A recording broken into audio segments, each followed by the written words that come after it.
Welcome to the Road to 100 Million in Real Estate podcast, where you'll benefit from the opportunity to learn to become a skillful real estate investor.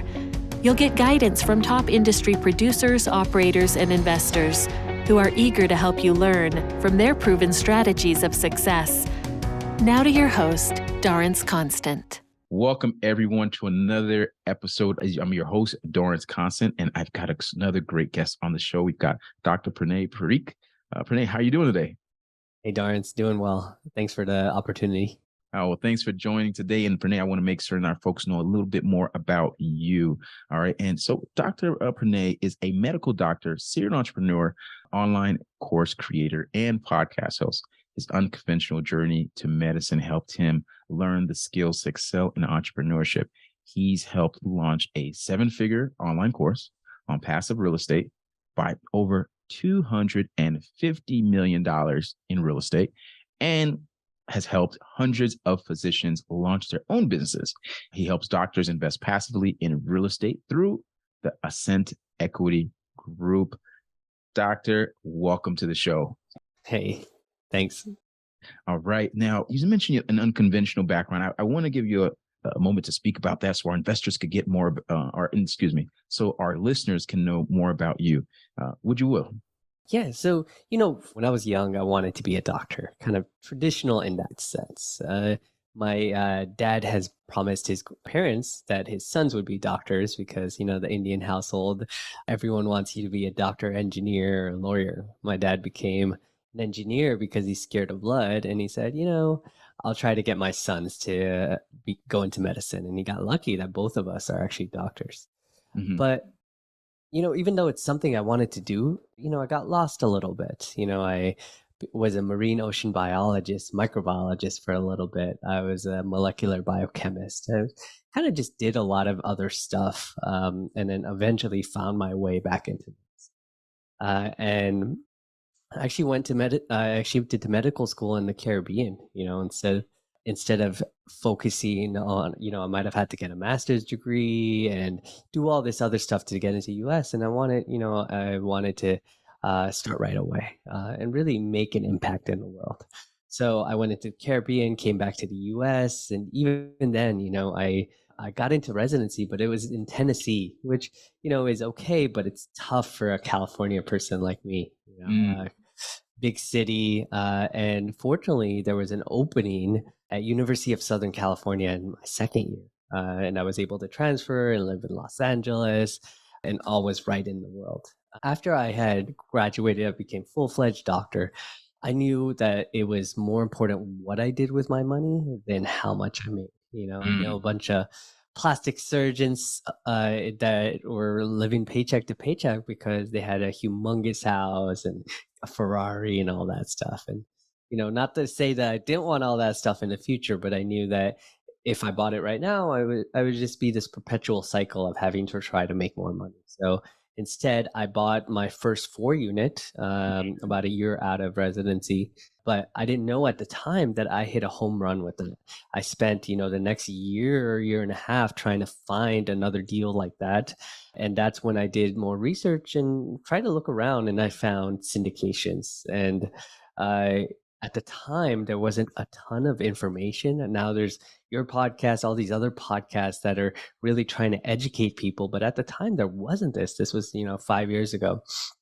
So we created a course to try to teach people how to find deals, how to vet them, and how to invest in them to make sure that not only are you not going to lose your money, but you're going to make a great return. And over time, people would come to us. They're like, yeah, now we understand how to do all this, and we're too busy. We're doctors, we're lawyers, we're dentists, and it makes more sense to spend more time at their day job.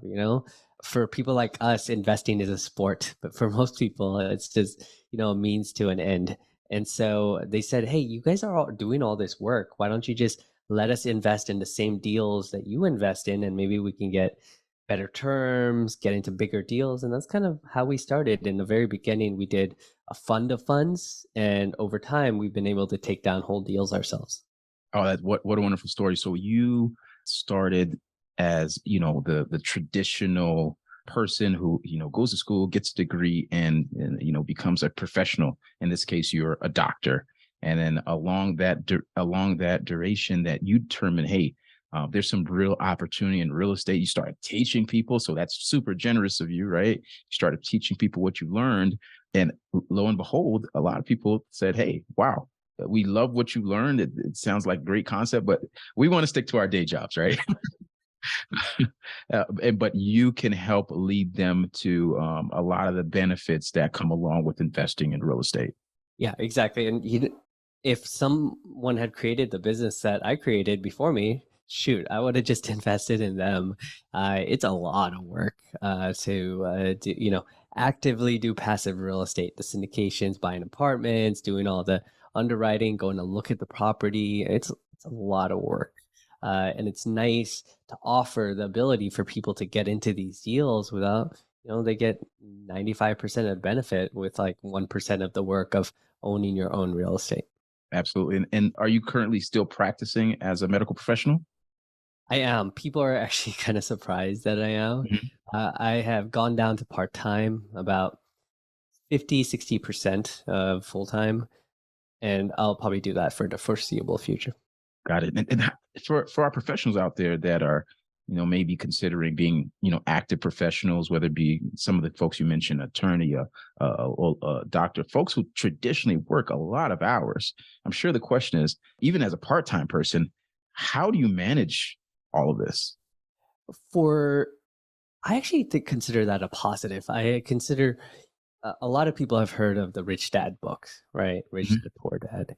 And I think one of the benefits in having a rich dad or a mentor like that is one, inspiration, right? You just need to know someone that you can do it. So for example, the 4 Minute Mile, it seemed like an impossibility that someone could run a mile in 4 minutes.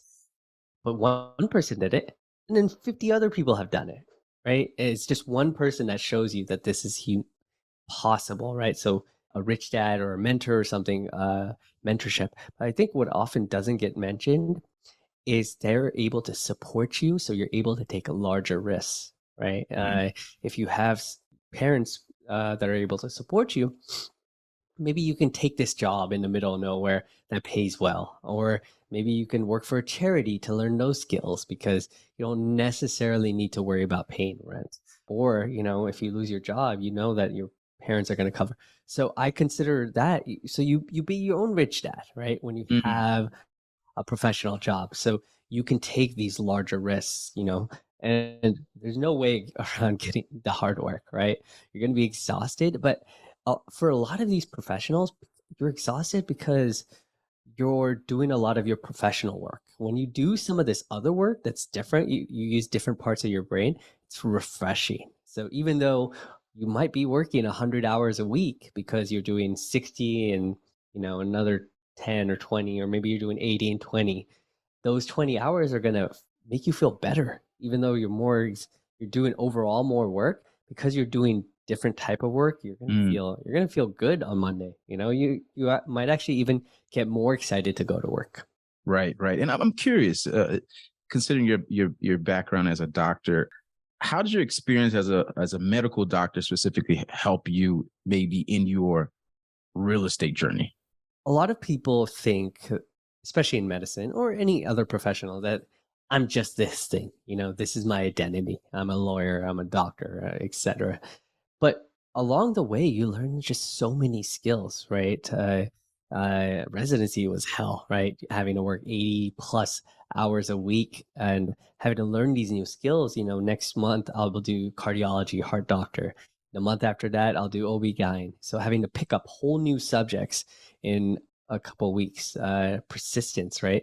Having to take tests with very little sleep, having to work with a team, manage a team, right? And you're always the head of the team. So you work with other doctors, you work with nurses, you work with techs, you work with the patient, negotiating, convincing someone who's an alcoholic to give up alcohol, right? That's more difficult than any negotiation you're going to have in real estate, I promise you. And so I think looking at your life and say, where can I pick from? Because a lot of people will just silo everything. Here's my medical career. here's my real estate career. But the best part and the way to benefit the most is double dip, right?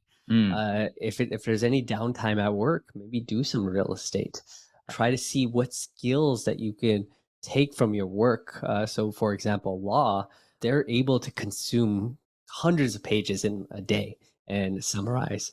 So maybe you can look at all these deals and just be able to go through it really quickly. And so a lot of skills carry over. It's just a, it's a limiting belief on us thinking that we have to learn this whole new skill. But mm. you're probably, if you're a professional, if you have some graduate degree, you're probably 50% of the way there already. Wow, you mentioned double dipping. What would you share some specific challenges you face as a full-time working professional and how you overcame them in your journey while building your real estate portfolio? For me, I had to change my schedule to fit what I wanted to do. So I actually work nights. So I work from 7 p.m. to 7 a.m. The Mm, hospital is less busy at nighttime. And so during downtimes, and there's a lot of downtime, I'm either asleep or maybe I'm working on some real estate. So you're able to pick times, and actually nights pay more. So I'm able to do less shifts to make the same amount of money. Not everyone could change their schedule like that, but try to look at your career. How do you make it to something that you can get your goal, right? So maybe you can do more evenings, or maybe you come in early in the morning, or maybe you wake up earlier. See how your schedule can be conducive to what you want to do. makes sense. Instead of so it sounds like, doctor, instead of looking at what we see as our limitations, maybe poking some holes at them and seeing where some flexibility can lie, so that we can get our main thing accomplished, whatever that main thing is, but still find room, right, to be able to maneuver in whatever it else that we're trying to get done. In this case, say real estate investing. What I would say for most professionals specifically, would be a great step is find someone that's in your profession that's done it. Mm, And not necessarily to learn from them or that for them to be mentor, just to talk to them and just for them to tell you that this is possible. And after that, your mind will, it's almost like unlocking a door, right? And you're walking through it. You realize, oh wow, someone did this. And it doesn't matter how they did it. It doesn't matter where they are, what they did. The fact that someone did it, all of a sudden, your brain is going to start working in ways for you to be able to do it. And I think that's just such a way for especially younger people to think about this, because a lot of times, we're our biggest obstacle. And I was talking to Brandon Turner from ex Bigger Pockets but Open Door Capital, who's raised $300 million in like a year and a half, and he was saying a lot of I talked to all these billionaires, and the advice they give me are the same advice that I give to people that are younger than me. It's almost always it's in your head. It's always you telling yourself you can't do this. Why can't you do both jobs? Why can't you quit your job in a year and provide for yourself? It's possible. I'm not going to say you're going to be overnight millionaire, right? And you're not even probably going to be a millionaire in a year, but over time it's going to happen, and you got to just put in the work. absolutely love that advice. And what? Let's do this then, Renee. Let's use you as that example of the person who's done it before. Maybe we've got a professional that's listening in, and they want to hear more about your journey. Would you talk about some specific examples of deals you've closed that have led to your success in acquiring what now over $250 million in real estate? And how many months was that again? Yeah, about 2 years. 2 years. Wow. So yeah, let's talk about some of those deals. So our very first deal was a fund of funds. So we were a small piece of a much larger deal. And that is a great way to start off.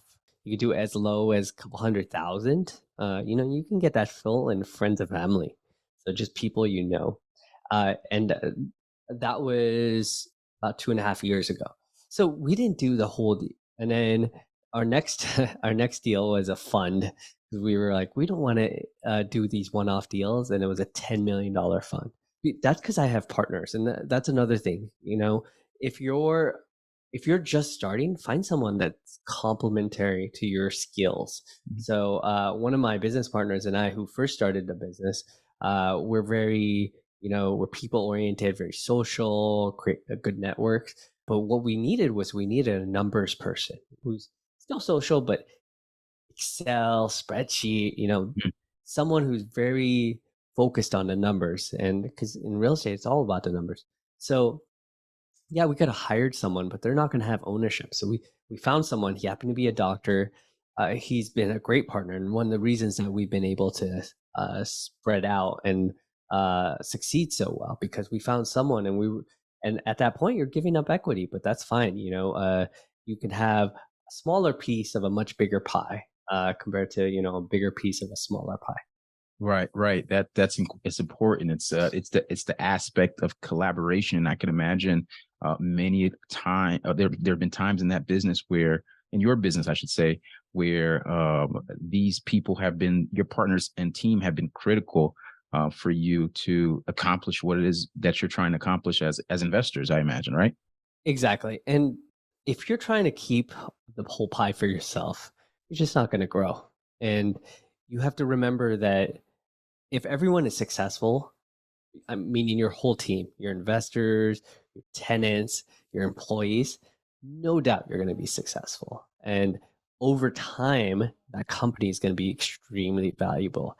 And I deal with this all the time. It's short term, you have to sacrifice, right? You're not able to take home as much money. Maybe you don't get that Ferrari for a couple of years, but over time, that's how you create value. And one of the issues right now in as an employer is retention. One, Mhm. finding great talent, and two, retaining them. So I think if you're able to provide for them, give them a great, not just provide in terms of money, but provide them a great place to work, then I think they'll really take you far.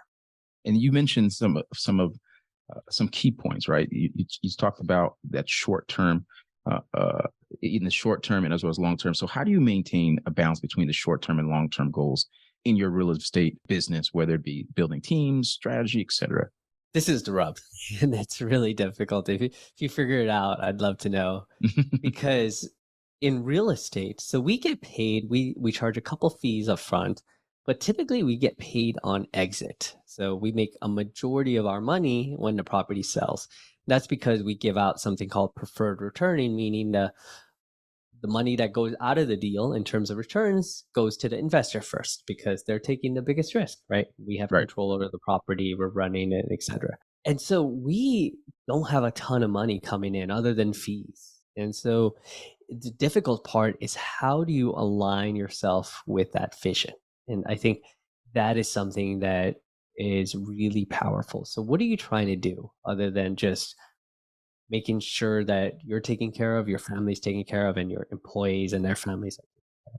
What impact are you making in the world? And how strong is that, right? Are you trying to just be some other real estate company that's run by doctors, or are you really trying to make an impact on the world and leave it better than you are, which is one of our core values, and really trying to make the world a better place, but for everyone, employees, tenants, and investors. And it's pretty hard to have all three of those aligned because a lot of the decisions you make can really affect one another. So, for example, we got an opportunity where it used to be affordable housing, but the contract was running out. So, affordable housing is usually on a contract by the government. So, Mhm. 10, 15 years, you save on taxes, and then eventually it runs out. So, the opportunity was to go in, kick out all the tenants, raise rent $600,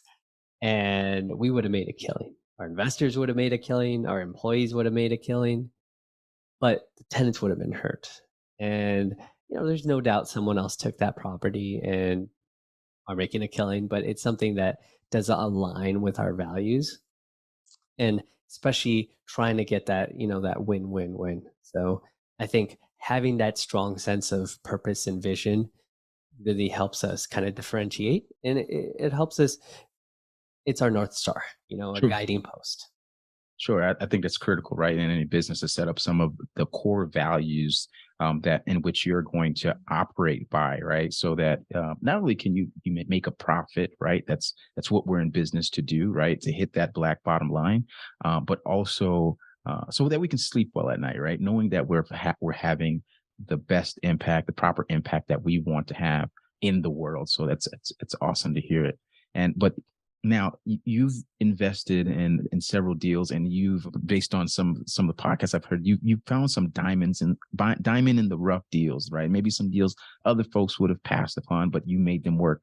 Could you share more about your strategy for finding those kinds of deals? So most syndication companies, they want value add class B in, Dallas or Phoenix and 200 plus units, right? That's a line drive. It's going to be pretty successful.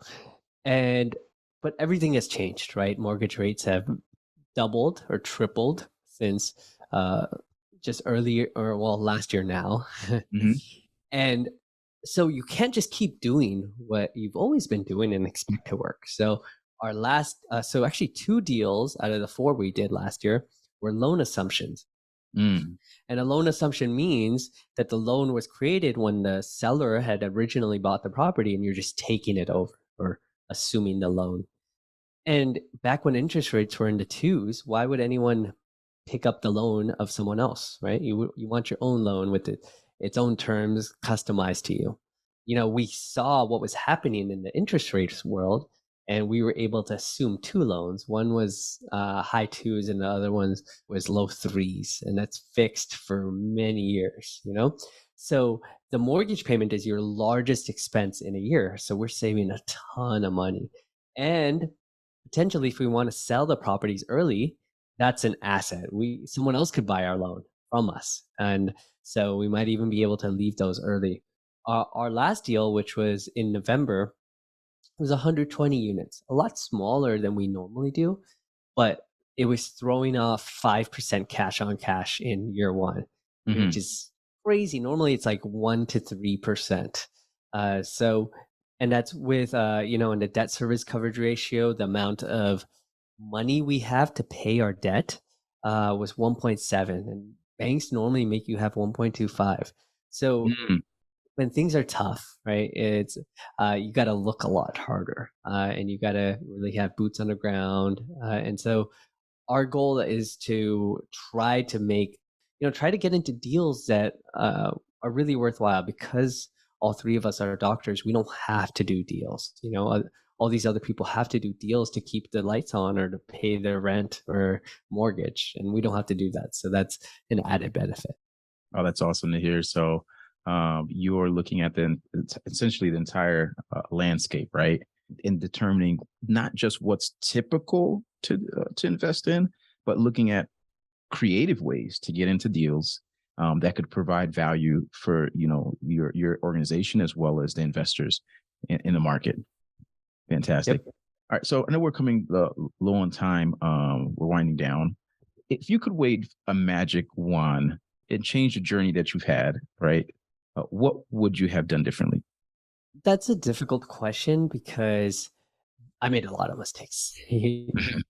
And in medicine, if I would have gone straight to medical school, I'd be probably like 3 years younger at when I finished. Mhm. Uh, I could have gone on more vacation. I could have gotten into difficult deals. I could have been less stressed, less white hair. But the way I look at my life is I see that each of the things, especially the poor decisions, were learning experiences, and actually even the right decisions for the wrong reasons, or the wrong decisions that still gave me the right results. I try to Mhm. look at all those, and it's all gotten together to give me the life I have right now, which I love. So kind of like the butterfly effect. I don't know if I'd really change anything because it would change a lot of who I am, Understood. What I would what I would say is I wish I would, and I've been doing this lately, is put myself more out there Mhm. as a personal brand. So I've been pretty vocal about a brand within all the companies that I have either created or work at. But lately, I've been putting out more content myself, and I think as anyone doing anything really needs to own name, have their own brand, because it'll help you forever. And that's something that you're just putting social capital. It's just an investment. Every time you post something, every time you do something, and then eventually over time, that's going to compound and it'll be worth a ton. You'll be able to use it for whatever you want. Like say you want to be in a real estate company or you want to be a doctor, be like, oh yeah, hey, I have all this content on kidney disease. There's Sure. something, and you can point to your work, and it'll just help you for a long time. Fantastic. And what are you working on these days that our investor? I'm sorry. What are you working on these days that our listeners should know more about? So we currently are looking at a deal pretty seriously in Texas, but what we're looking at in terms of deals is things that cash flow. So a lot of the deals in the past couple years have been equity plays, meaning that you invest, you don't get a ton of cash, but then in a couple years you 2x your money, and that has been great, but it's a different world out there, right? So right now, cash flow, right? Everyone is saying cash is king, because if a property is doing so well that it can throw off money to the investors, then that means it can really ride out anything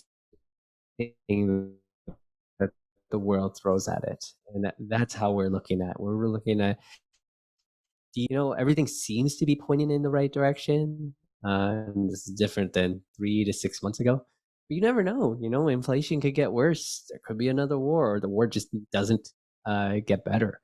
And so the types of deals that we're looking at are different, and the ones with cash flow are great. And we're hoping to bring more of those to our investors. All right, fantastic. And thanks today for coming on this podcast and being so transparent with us and sharing your experiences and allowing us the opportunity essentially to learn from you. Now, I know our folks are going to want to connect with you. So what's some of the best ways that our folks can reach out? So our website is ascentequitygroup.com. You can sign up for our newsletter. That's how we tell people what we think is going on in the world, but also send people deals. And then my podcast is called From MD to Entrepreneur. And it just talks about my kind of career in entrepreneurship, the good, the bad. I interview a lot of industry experts, and you can find that anywhere podcasts. So Apple Podcasts, Spotify, Google Podcasts. Well, awesome, Doctor. It was a pleasure having you on the show today. Again, thank you for all the insight that you were able to bring to our audience. And more than welcome to come back anytime, and have a great one. Thank you.